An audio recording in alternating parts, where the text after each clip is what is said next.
I said, no, from now on, I'm going to speak German, nur Deutsch, let's go. I went to this bar and say, hey, ich hätte gern ein Bier. Okay, the person understands, but gives to me this answer, welche, like which one? And I was like, fuck, no, okay. Now...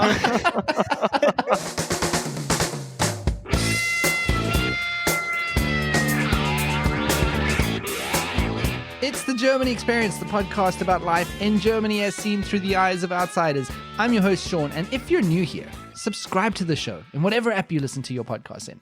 New episodes come out every Monday morning, and we discuss the experiences of foreigners living in Germany and also the German culture and about learning the German language. Now, if you're looking for a way to learn German, I'm an affiliate partner for Fluent Language who make a course called German Uncovered. It's a story-based language course where you can read a story in German and then you learn the vocabulary, grammar, and pronunciation based on what you just read in each chapter. It's great for beginners and also for people who may have started learning German a long time ago and then dropped off, as Kirsten, the person who created the course, calls that false starters. So if you're interested, you can sign up for the free course to see if story-based learning is something for you. Links to the free course and to German Uncovered in the show notes.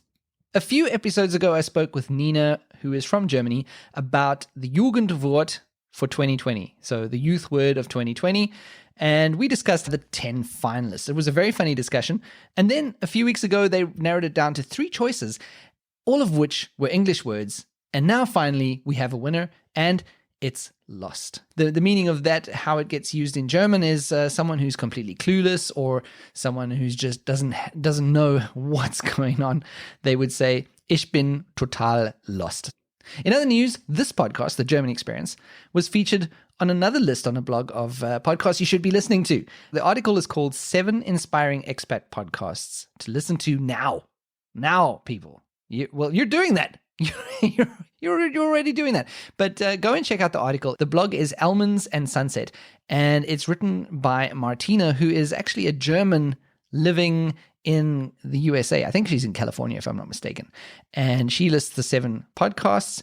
I'll just read this, a part of what she wrote here. She writes, ever since I started listening to this podcast, I've been reflecting a lot about my country and what it means to be German. Am I a typical German? What is typical German anyway? I had to agree with a lot of things he discussed. Fasching. I love it when Germans agree with me on fasching, actually.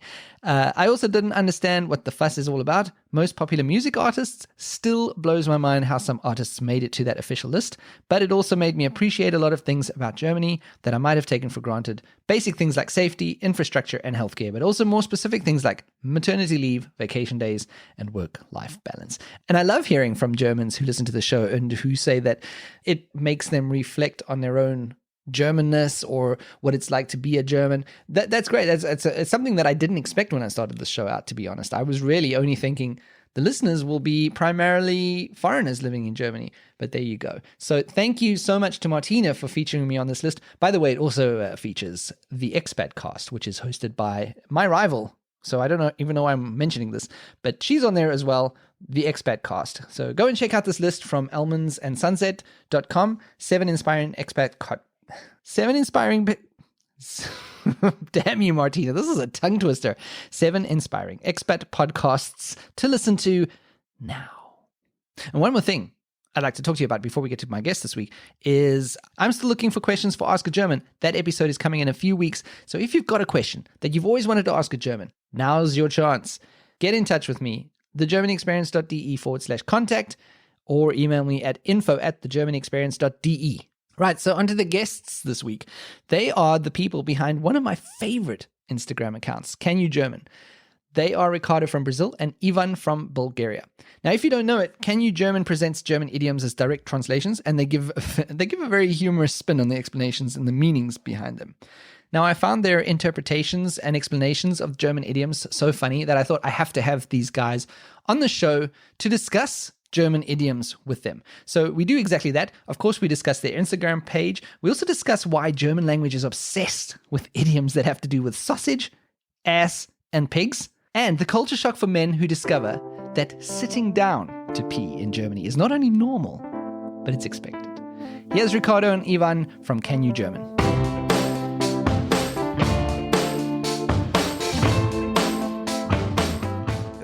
one of the great things about having a podcast is when I like a website or a YouTube channel or an Instagram channel, I can just reach out to the guys and say, hey, you want to come on a podcast? Because it gives me a chance to meet the guys and the faces behind some of these channels. And that's exactly the case today. One of my favorite Instagram accounts, and it's maybe my favorite Instagram account, to be honest, because it never fails to make me laugh. And you've made me snort my coffee once or twice. It's an Instagram channel called Can You German? And we'll get to that in a little bit. But I just want to introduce the guys behind the channel. So we've got Ricardo and Ivan. So let's introduce the two of you. Maybe start with you, Ricardo. Hey, thanks for having us. This is amazing. Well, give it time. Give it time, Ricardo. I'm Ricardo, as you said. I'm from Brazil, and I've been learning German since 2011, I guess. And I had a great experience living in Germany. I made a lot of friends over there. One of them is sitting over here with us. It's Ivan. So you're sitting in Brazil right now. Yeah, I'm over here at my apartment in Curitiba, south of Brazil. Curitiba, it's not so hot as people think, but it's sunny right now. And so you said you were in Brazil, in Germany for a while. Can you tell me a little bit about that time that you spent there? What was that like for you? I was there for 2 years, almost 2 years, and studying at the time engineering. They say Produktionsingenieurswissenschaft, I guess. I don't know. We say production engineer here in Brazil. But it was actually an exchange program. So I stayed in 2 cities mainly. The first city was Marburg, which is near Frankfurt, a little bit north. I was there for 6 months. And then I went to another city near Nuremberg. It was called Erlangen. Maybe you guys know it. Oh yeah, I don't know. I live 40 kilometers from Erlangen, so that's kind of where my area. Oh, that's your.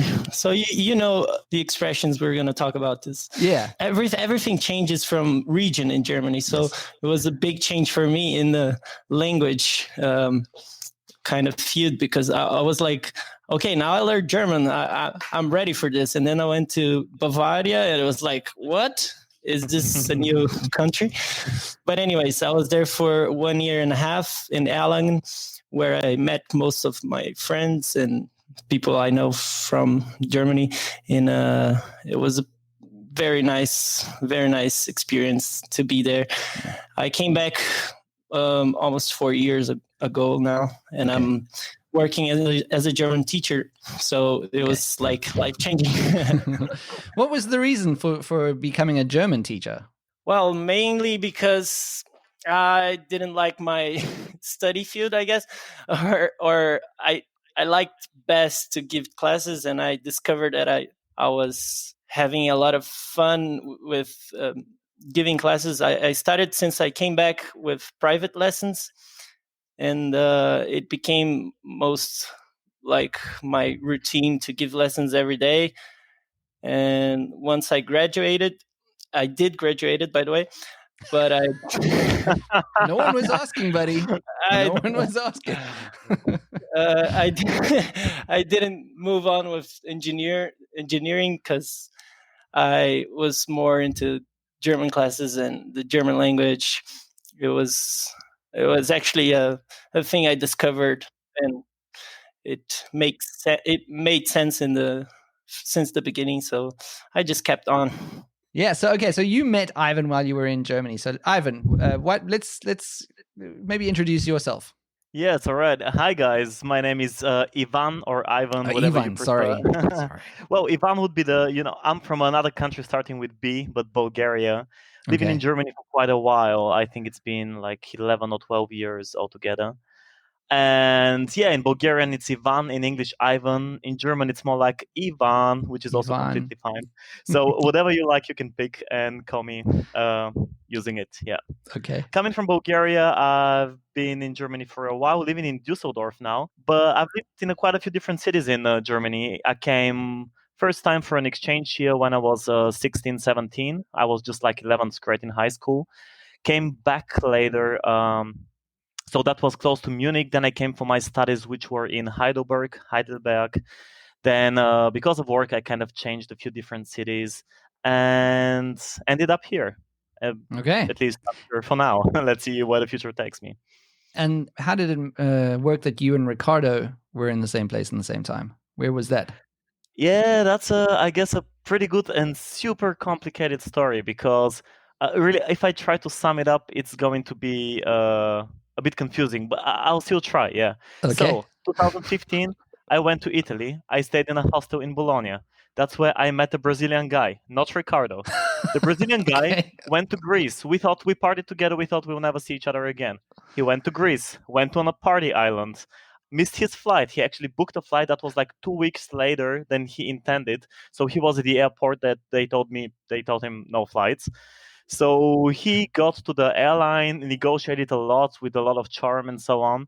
They put him on a flight to Prague instead as a compromise somehow. I don't know. He went to Prague, went to a hostel, met Ricardo. And at Yeah. that time, Okay. Ricardo was living in Germany. So, Right. Rix, what happened from then on? Yeah, you met Danny, and then I think you went to Germany, right? Yeah, Prague was actually 1 hour with the bus from Erlangen, so it was a very nice city to go and escape for the weekend. Yeah. Sometimes we would go there. I think this time I was with my sister. She was visiting me, and Really? we met Dunny in the hostel. He was like this crazy party guy, was like all over the place. He's a very, very nice person. And then as I don't know when he decided to come to my city to visit I me. think you basically invited him, didn't you? I mean, Yeah, it's like, I think so. Yeah, yeah.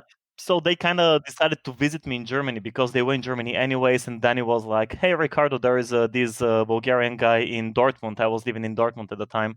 Let's go visit him." So they did, and that's how Ricardo and me met. Ivan, have you been to Brazil? Yeah, and that was this year for the first time. So 2020 was very eventful, not just because of everything that happened, but for me it was the year when I took some time off. Okay. I decided I announced it like a year in advance at work that I would like to take a sabbatical, like a 6-7 months off work and just go and travel. That was the goal. That's what I did. I went to South America at the end of January this year. Okay. As you can Wow. imagine, a very sensitive point of time. Yeah. Uh, exactly. So I went to Brazil, and Ricardo, we had been in touch all the time, and I went there, visited him, also met his friends. We had a few small trips together, and yeah, and then I left, and I said, "See you soon, guys. I really hope to see you soon."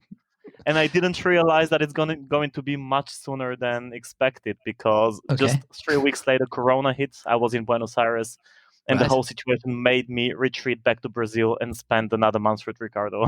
yes. He just called me and he said, "Man, I'm like in Buenos Aires. I guess everybody is gonna everything is gonna shut down over here.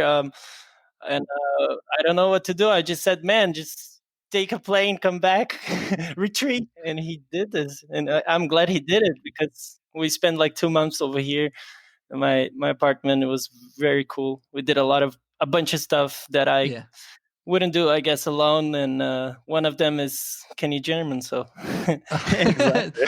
Okay, so let's move on to Can You German. So I want to hear the origin story of this Instagram channel, but before we get onto how it started, I just maybe explain what it is. So you put the English translation of a German idiom, and then you give the German idiom, and then you give an explanation. So you give a definition, and then you give your own little take on it. So I've got a few favorites that I can give as examples. Let me just get them up here. You can slide down my hump. Is the thing that already I'm reading this. I'm like, what the fuck?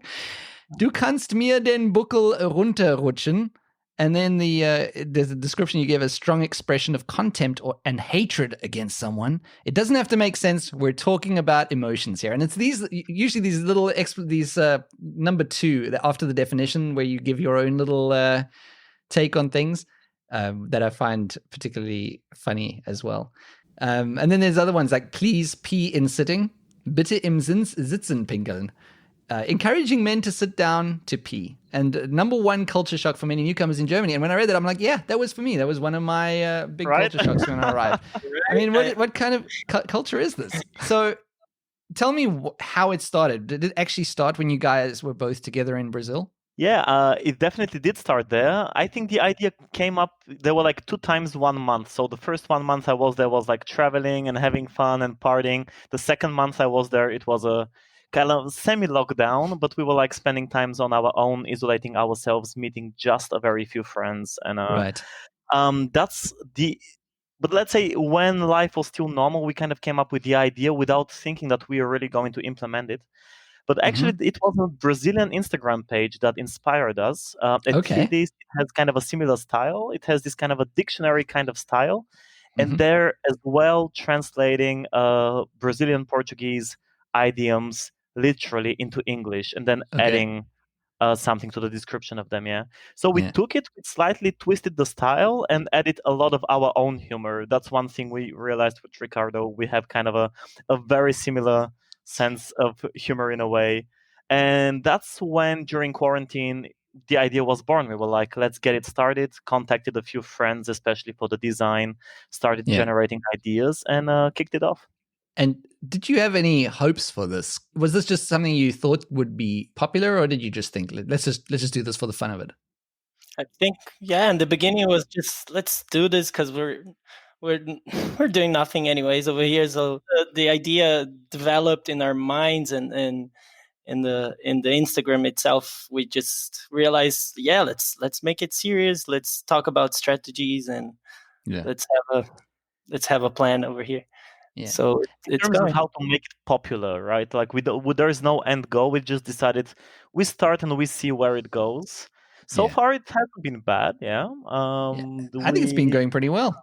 Yeah, I think we were quite satisfied actually. Yeah, so it keeps us going because it's actually much more work than we thought in the beginning. Yeah, Yeah. it's not just like, oh, let's make a post, like 20 minutes, get them done, post them on Instagram, everything's okay. Yeah, it turned out to be a bit more than this. And I guess you guys have a lot of foreigners following you, but I see that there's a lot of German people who follow you as well. I think a lot of Germans enjoy the page.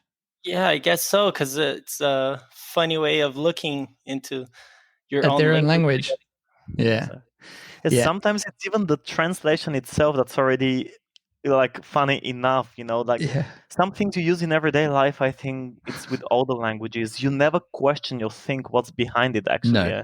But Yeah. once you want to translate it literally into another language, you realize how absurd it is, how it doesn't make any sense at all Yeah. whatsoever. Yeah. I think that's what's good for people learning German as well, is that it's a good way to learn the idioms because, I think that's one of the values of the Instagram. Exactly. I think even we've been learning because another strategy to get some funny ideas is just to ask people, would you have any ideas in the story or in the comments? Yeah, we And get we've a been lot of. using them a lot. Yeah, exactly. Every now and then we would have a suggestion and we need to double check it ourselves until we Right. are sure what it actually means. Yeah. Yeah. So everyone's learning. Very, very educational. Everybody's You learning. guys. Exactly. It's a win-win-win, a learning experience for everybody with a bit of with a laughter every now and then. At With least a bit of that's how it entertainment factor. Exactly. Yeah. I'm very happy about the feedback you gave. Yeah, like that you have been enjoying the page as well. I love it. Because you never know what's happening on the other side of the phone screens. We're kind of Exactly. creating the content. Some people gave us very positive, amazing feedback, but at times it's like we're just looking at the number of likes we get, and that's the only feedback that we I kind know. of get until we meet someone or talk to someone. Yeah. Yeah. So things like this are quite encouraging, to be honest. Yeah, I know exactly what you mean. It's nice to hear what's happening on the other side. So, like you were saying earlier, like some of the German expressions can be pretty weird, which is one of the things that makes this so much fun. For example, things like sich die Eier schaukeln, to swing your eggs. It's I think it's my favorite, this one. It's definitely one that stood out to me. Yeah, it's like what a stronger way. I mean, by the way, I hope you put kind of a red dot with a 18 and so on. We're going to have a lot of dirty expressions here. The examples you have been giving. warned, folks. You have been warned. This is explicit. This is going to get This dirty. is very explicit, exactly. But what better way to say, like, you're doing nothing, like really nothing productive. You're just standing and doing nothing. You are swinging your eggs, Yeah, I'm swinging my testicles. You're just standing there and swinging your eggs. And I guess we all know, we can kind of picture that. It's so visual in a way. Yeah, and I liked your number 2 for that was, yes, eggs means testicles or something like that. We decided we would like to specify, just in case. So what are some of your guys' favorites? Do you have favorites that you can think of now that for you? Maybe Ivan from your side? The funny thing is, you mentioned some of my favorites. Yeah, well, at least to swing your eggs, for example, or the please pee in sitting. I really like the idea of it because it's a very cultural thing. Like Germans may not get it at first. Like, why do we put so much emphasis on this kind of an everyday thing? But they don't know the feeling when you've done a certain thing in a specific way all your life, Your and then you go to whole another life. country, and it's literally never a thing. Exactly. It's never a thing. It's I lived in South Africa. I've been around the world. It has never been an issue until I came to Germany. Right. And do you know how I discovered this? Was I was at a friend's house and I went to the bathroom it was his apartment, and I stood up to pee. And then when I came out, this guy said to me, "Did you stand up and pee in the bathroom?" I'm like, "Yeah." and he said to me, "Don't you think that's kind of rude?" I'm like, "What rude? How is standing up to pee rude?" And he told me you just don't do that in Germany. And when he goes to people's houses, he would never stand up to pee on their toilets. I'm like, what? Yeah. Yeah, I gotta confess, I brought this habit to Brazil because sometimes I'm like, I just sit down. It's like, bro, I think we should maybe like point out. I guess people don't know what's behind it, but I don't know. Maybe we should point out that it's actually not so absurd, and that maybe Germans, not for the first time, the Germans are giving example to the whole world. So I hate to say it, but I've also adopted. This is something that I've adopted as well since that when I realized that a lot, because I think a lot of the reason is there's a lot of how can we put this, spray and possibility for like not hygienic and exactly. And it's not a bad point. It's a huge thing when you faced with it in the beginning. I kind of like went through several phases. Like in the beginning, I was like, screw that. I'm going to stand up to pee if I wanna. And then like afterwards, I'm like, maybe it makes sense. Sometimes I'll do it when I'm at people's houses, and I'll just do it all the time, even at home. Yeah, exactly. It's comfortable, I guess, and avoids two works when you have to clean your mess. So I guess it's just way faster. Yeah, I think I saw a very good way a sign. Well, this kind of please pee in sitting can be put in a varying degree of politeness. Usually, it's a sign on the wall, And once I saw the following: there was a sign saying, "Well, even if you're Chuck Norris and have 99.99% confidence in your aim, it still doesn't make this toilet to a urinal."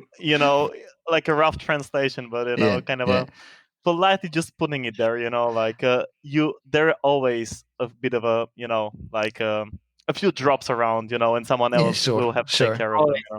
Always. And one of my favorite signs was Männer mit Niveau sitzen aufs Klo, or something like that. So basically, men with class sit on the toilet. It doesn't it rhymes so nicely in German, so it doesn't translate so well. But yeah, Männer mit Niveau sitzen aufs Klo.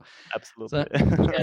So, in Brazil, I guess it's a little of men pride, I'd say, but most of the Germans world went over this, and I appreciate it because it's more logical, I guess. Yeah, it is. Exactly. So we are actually behind the Germans on that one, despite the fact that it takes a little while to get used to in the beginning.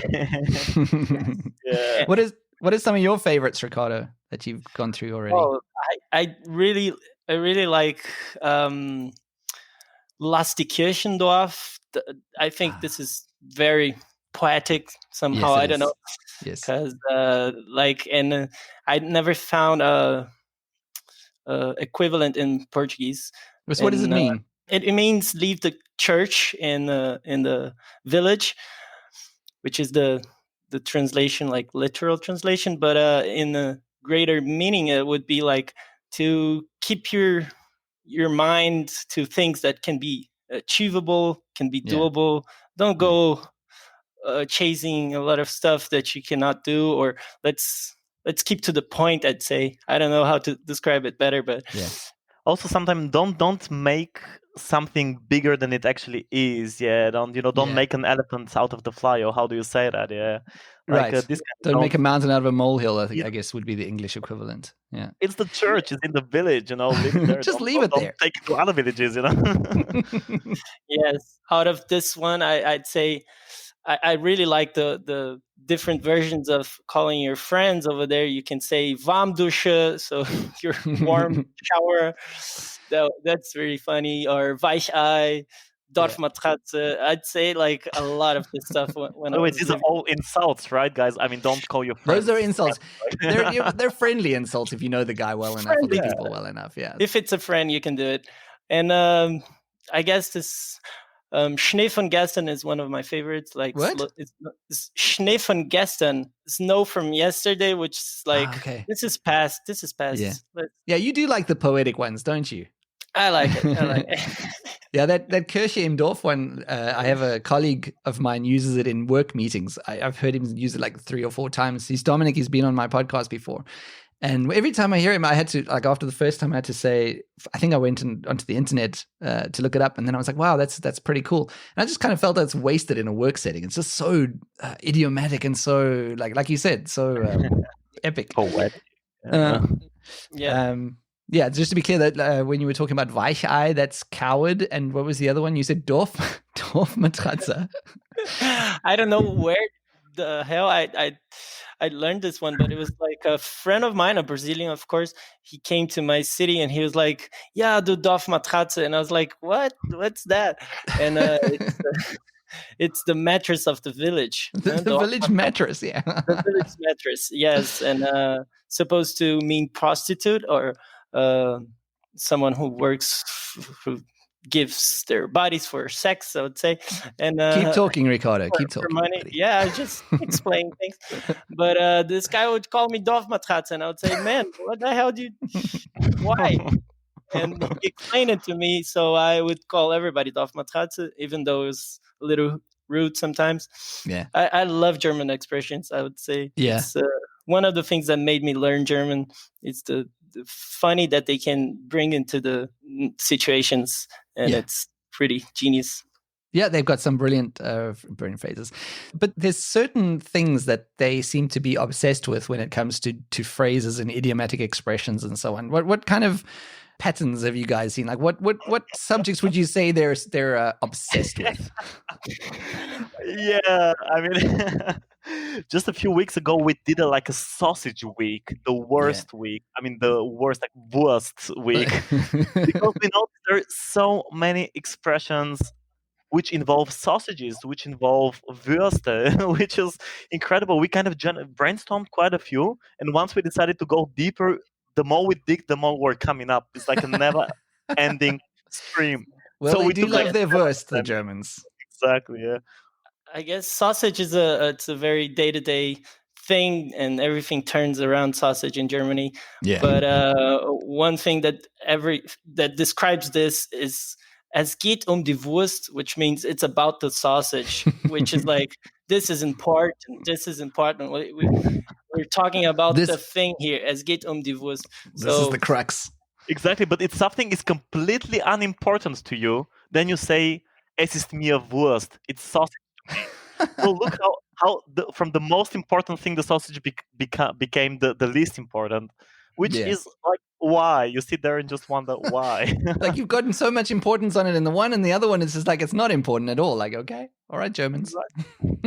Yeah, and they also have one which would say, to get an extra sausage, ein extra Wurst bekommen. This is like so funny because you want some advantage, right? Yeah, you want the extra Wurst. And also, alles hat ein Ende, nur die Wurst hat zwei, which is so funny. I mean, like, everything has an end. That's the meaning of the saying as well. Like, the second half is just to, except for sausage, to give some tribute to the sausage. No other reason whatsoever.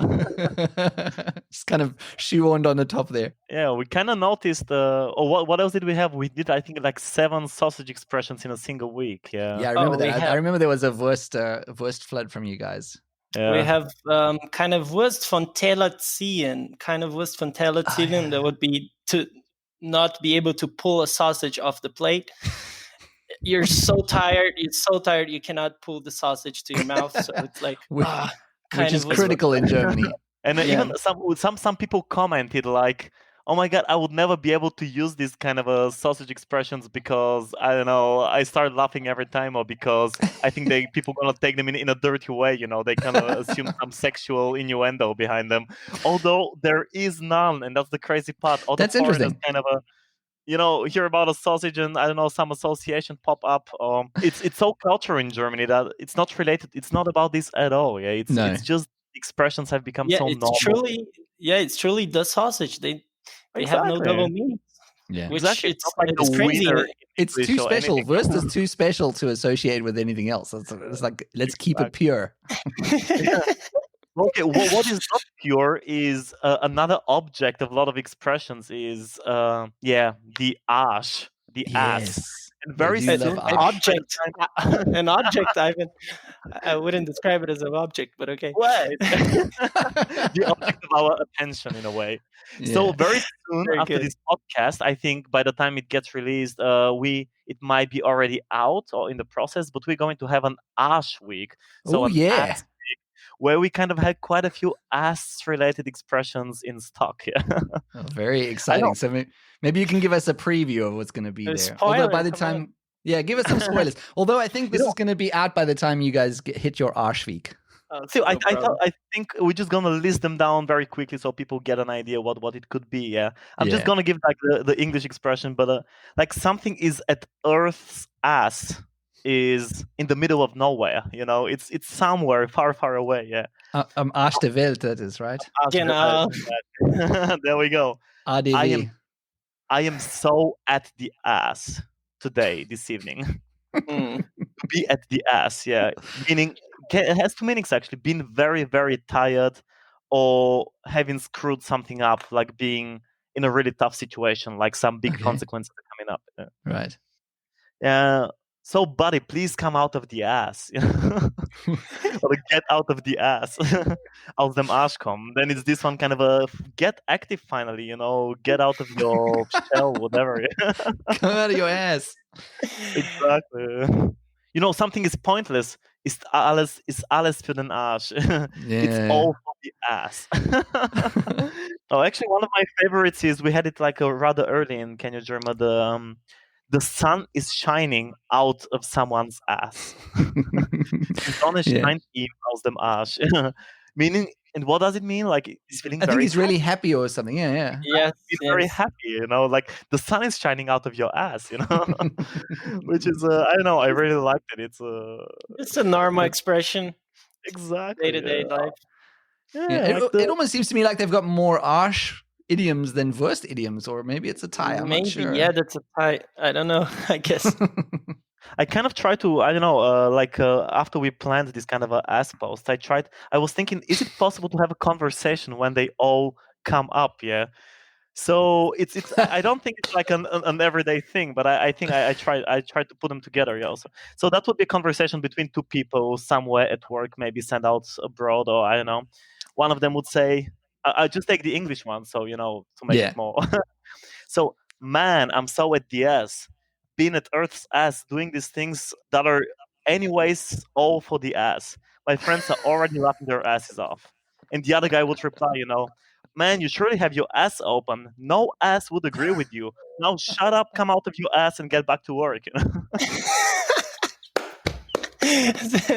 Brilliant. And there you realize how ridiculous these things are when you translate it into English. That whole thing was ridiculous. Man, we can make a post on this. It's a whole conversation. And I think we mentioned like some kind of 7-8 idioms, but if you dig in, it's really tens, dozens and dozens of those. They really have no end. So what else? What other words do the Germans enjoy for their idioms? Scheiße. Oh yeah. I'd say Sau, Schwein. They love this kind of. They do like the Schwein. Things related to pigs, and I took so long to discover that Sau was the female pig actually. So and everything made sense after a while. So I was going from Marburg, which is Hessen, the middle of Germany, to Bayern, to the south of Germany, and all the expressions changed all of the sudden. Everything, it's Sau, it's not schwein anymore. So everyone would say, "Hey, das interessiert keine Sau." I would be like, "Okay, I get it. Let's move on." Yeah. And I took so long to ask somebody, and then once they explained me, like, it was, oh, okay, now it makes sense. But actually, don't, because why the hell you'd say female pig on everything? So they would I think say, the confusing part is when you use it as a way to emphasize some adjective, to say it's so Sau from That's pig, right. from a swine, it becomes something, a way to say very, or like Yeah. really. Like, Yeah. oh, das ist sau cool. Yeah, that's Yeah. right. That's so right. Swinely awesome, oh, swinely cool. Like, what would swinely it awesome. be? This This is is like, so Yeah. cool. Sau cool. I started to use this like every day, and Yeah. I became addicted. Like, sau cool, sau cool, and I would say to elderly people, so it wasn't so polite. But I Yeah. was the Brazilian guy learning German, so it was no That big is of a problem. that is one of the good things about being a foreigner, because if you say things like Yeah, that, like if you say geil in front of kids, or if you say das ist sau heiß heute, yeah. I'm just a foreigner, man. I'm just learning this language. I don't know what I'm doing. Sorry, I'm learning. Ich lerne noch. Oh, so cute! You're learning German. Everybody. exactly. Yeah. Yeah, but they're really helpful when you say you're learning German. I had a very positive response from everybody over there. So Yeah. it wasn't as cold as I was expecting. Everybody says, "No, you're going to Germany." Everybody's cold over there, but Yeah. actually, I had the opposite experience, I would say. Yeah, I agree with you. They're very. I find they get excited when they find someone wanting to learn, because then they want to help. Sometimes a little too much, and you're like, okay, maybe you're helping me too much. But they really get excited when someone is making efforts, and they want to explain all of these things, even these idioms and things like that. They really want to go out of their way and explain. I've also had mostly positive experiences. The experiences where people look at you strangely, they happen, but it's a minority. Very rarely. Yes, me too. Yeah. I had so many experiences where I would go to a party or a festival or something like this, and I met somebody. I'd say I'm a Brazilian learning German, and they started to give me a whole class, like a free class on German, and I would be like hours listening. We don't have to do learning. this now, guys. Yeah, sometimes I was just like, okay, let's party a little bit. We can come back for the lesson. But I guess Brazilians are very well seen in Germany as well, in all countries. So I had a lot of luck on this. Yeah. So let's go back to the your guys' experiences with learning German. So, Ricardo, have you had any strange or funny experiences during your time of learning German, or something that's maybe embarrassing? Well, I must admit, I went to Germany as a very, very beginner German speaker. So I would just speak something, and just I didn't understand the rest of the response, and I would nod. Hey, yeah, I'm getting. A lot of times I would just like go home completely like I didn't get anything. Yeah. But it developed, and I was learning like every day consistently. So once I just could make a full sentence, I went to a bar, and I asked for a beer. As one does. Yeah. It's time. I can speak. Time. I can ask a beer. I'm ready. Because if you speak English, everybody's gonna do it. And I was trying to pretend I'm a German, so nobody speaks English to me. And I said, no, from now on I'm gonna speak German. Nur Deutsch. Let's go. I went to this bar and say, hey, ich hätte gern ein Bier. Okay, the person understands, but gives to me this answer, welche, like which one? And I was like, fuck, no. Okay,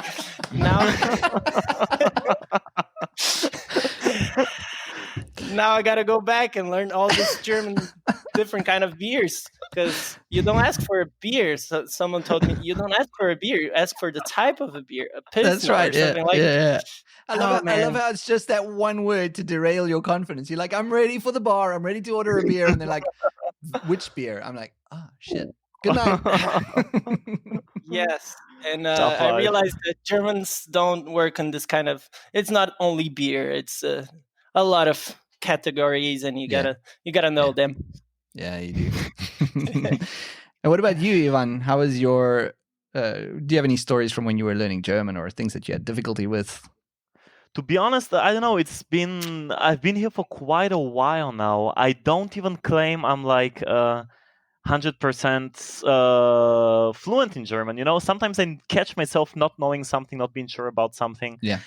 But okay, one thing that has been there all the time is the whole der, die, das thing. Yeah, I'm sure you've discussed this like plenty of times on your show. Yeah, but I just want to emphasize how weird this is, because it's not the only language having like different articles and different genders. Yeah. But let's say Bulgarian, or I don't know, or Spanish, like words that sound similar and are almost identical, that would usually have the same article, but not in German. Because why? Because it would be too easy, So you have der Sand, sand, like sand, yeah. Der Sand, yeah. Yeah. Then you change one letter, it becomes Wand, wall, but then it's die. All of a sudden the wall becomes female. Der Sand, die Wand, yeah. And then if we talk about the bracelet, something you put around your waist, yeah, then it's Band. Why should it be der or die? Let's take das, das Band, der Sand, die Wand, das Band, And like, what is going on? And then you think that was hard enough. Then you realize that Band can also be der, if by this you mean a book, like Band 1, 2 and 3, like a different a book kind of piece of literature that's into multiple books or whatever, yeah. But then you see, wait, we're not over yet, because then you see the very same word again, but then it's taken from English, the band, like a music band, yeah. Then Germans would pronounce it die Band, yeah.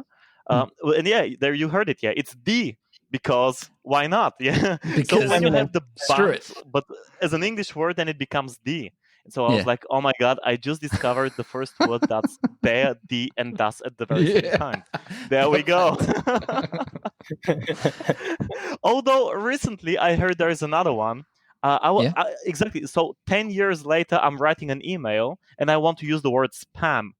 And I realize I don't know which gender spam has in German. So I look it up and I see, oh, it can be der, die, or das at the very same time. There we go. We have another one. Oh my God. And then someone told me that yogurt is apparently the same as well. Yeah. Really? Yeah, I didn't know that. Although people say that nobody says this spam or the yogurt. No, nobody does that. Yeah, but theoretically you could. So still it's 3 options, people. Exactly. Yeah. But unfortunately, German doesn't do you the favor. Most words have only one article. You have to know it by heart. Very often, you cannot derive it at all. And then you have this kind of a little weird strategies. For example, in the early years, if I don't know the article of a word, I would twist the sentence to put it in dative so I can say them, which increase my chance that I got it right. Because only if it's die, it would be wrong. If it's der or das, Yeah, so that's something I do as well. I do that as well, even to this day. And I've been here 13 years, and I still rephrase so that I'm talking den, and der, because it improves my chances. So you want to say, where is the yogurt? Like, wo ist der, die, das Joghurt? Yeah. Then I would say, wie sieht es mit dem Joghurt aus? Which is actually pretty amazing grammatical gymnastics that you're doing there. So that is a great way to learn as well, but still easier than learning the articles. Yeah. Probably. Who knows?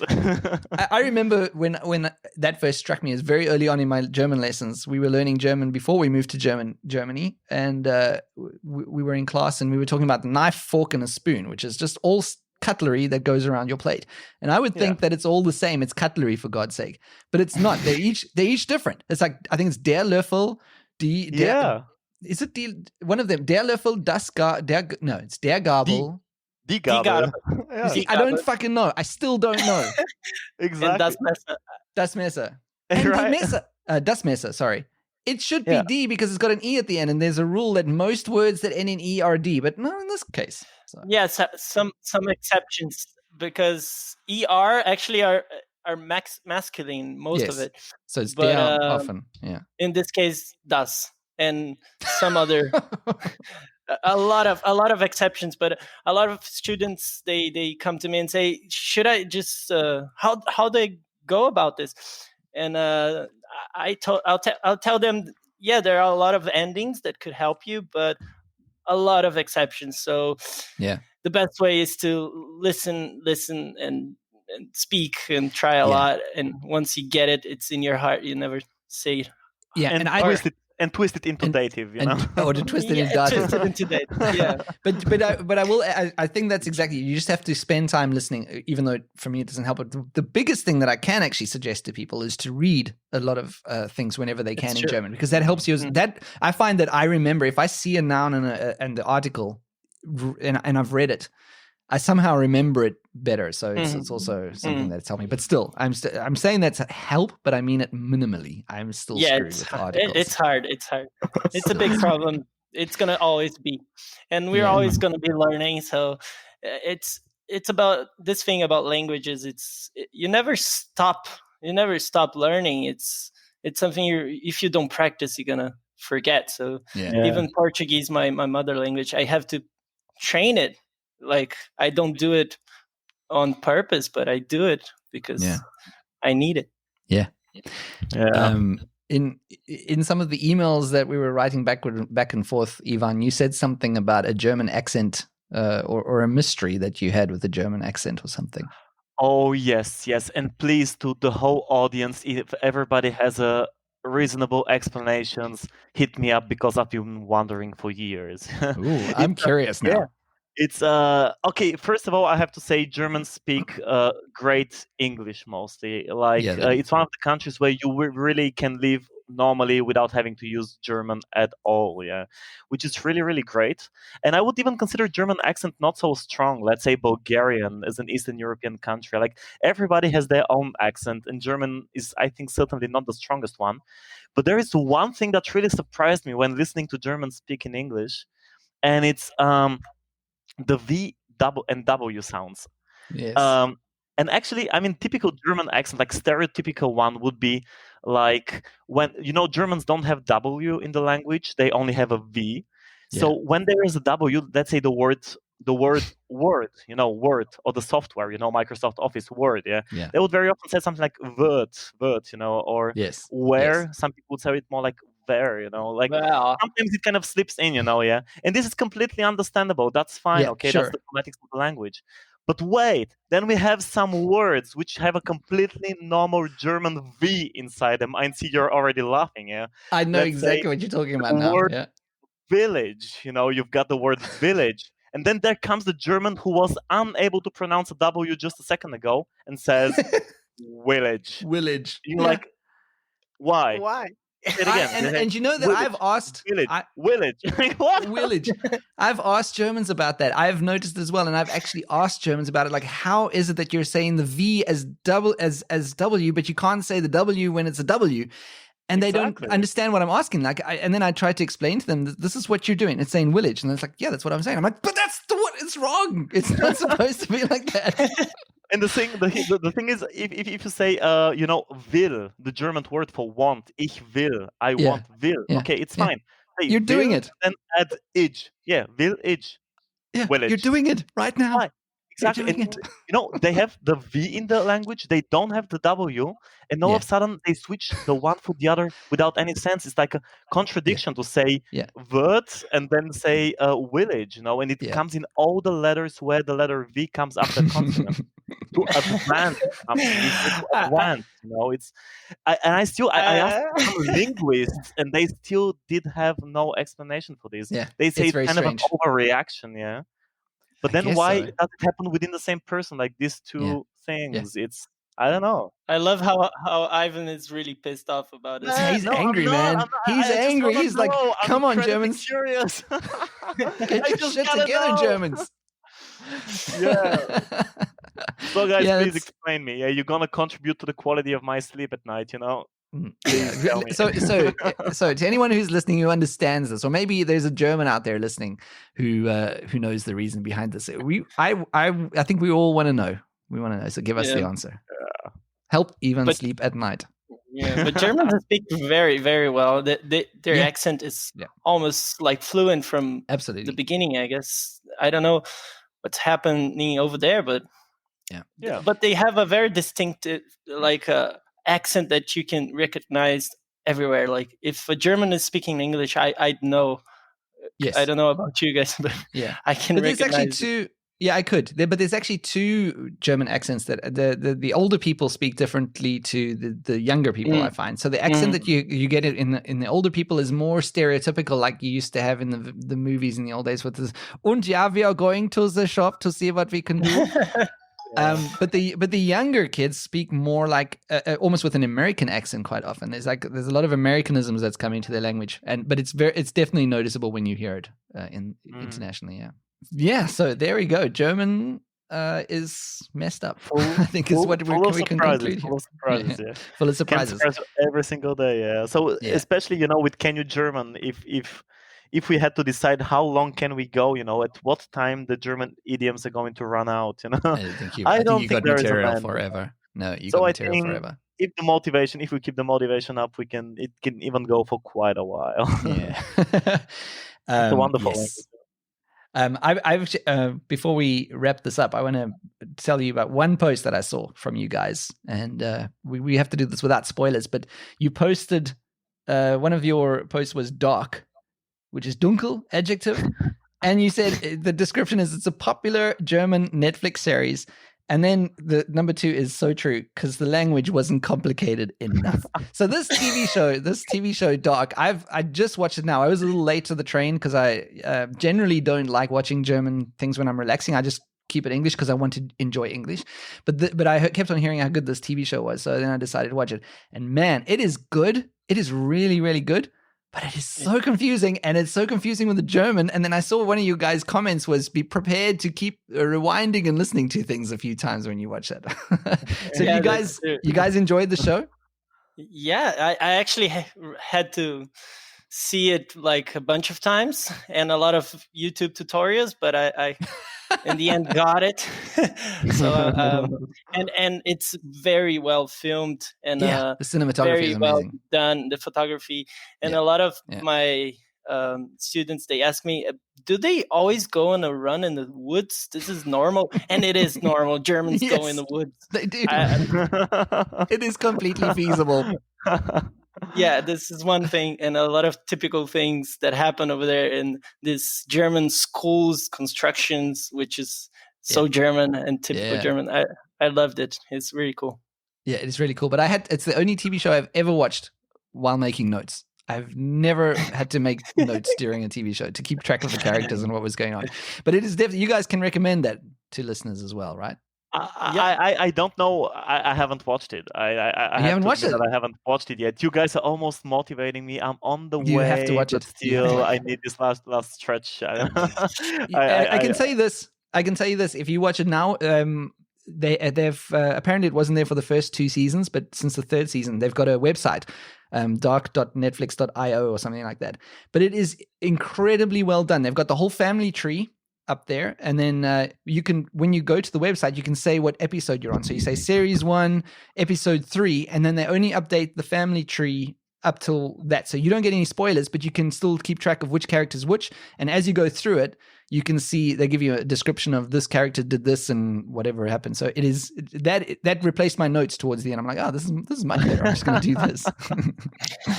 Yeah, maybe the way you watch movies in English, just to calm down and relax and not having to focus. Maybe I have the very same expectations when watching movies, and that's why the idea of keeping Excel sheets in order to understand the movie is not really encouraging or exciting. No. But I'll think about it, guys. I'll definitely think about it, and maybe I'll get there. Then we can discuss next time.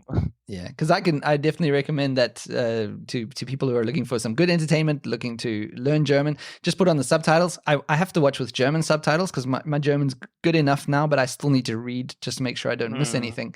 Mm-hmm. I tried it with English subtitles and I just couldn't do it because my brain, I think, is now too segmented.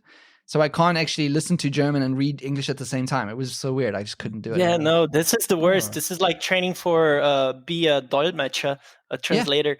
Yeah. That's the worst thing you could do. Just put the subtitle always in the same language. Yeah. It's way easier. Way easier. Maybe harder in the beginning, but it's gonna be easier in the long run. Yeah. So there you go. So if you don't know it, the Can You German is the Instagram site. I wish you every success with the Instagram pages. I think it's got 5,000 followers now, or over 5,000 followers in a few months. That's amazing. Yeah, that's amazing. So thanks. Yeah, thank you so much for taking the time and coming on. And I'm so excited for people to hear and see the faces behind the Instagram account. And yeah, I appreciate your time. Thanks, Sean. It was a pleasure. Thank you too.